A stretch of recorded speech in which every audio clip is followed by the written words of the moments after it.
શું તમને ખબર છે કે આપણા જૂનાગઢમાં એક એવી જગ્યા આવેલી છે જ્યાં રાહત દરે રિપોર્ટ કરી આપવામાં આવે છે?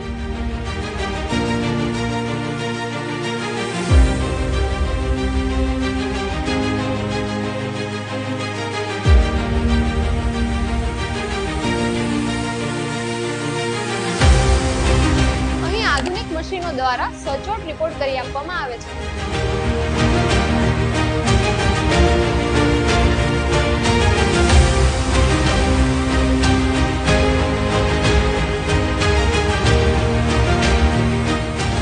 સેવા સેતુમાં 24 કલાક 365 દિવસ ફાસ્ટ રિપોર્ટ અને એક્યુરેટ રિપોર્ટ કરી આપવામાં આવે છે. ಈ સેવા સેતુ નિદાન કેન્દ્રમાં હોમ બ્લડ કલેક્શન ફેસિલિટી પણ અવેલેબલ છે. તો તમે યુરિન રિપોર્ટ, બ્લડ રિપોર્ટ ને એક્સરે કરાવવા માંગતા હો તો સેવા સેતુની મુલાકાત અચૂક લો, જેમનું એડ્રેસ વિડીયોના એન્ડમાં અને કેપ્શનમાં આપેલું છે.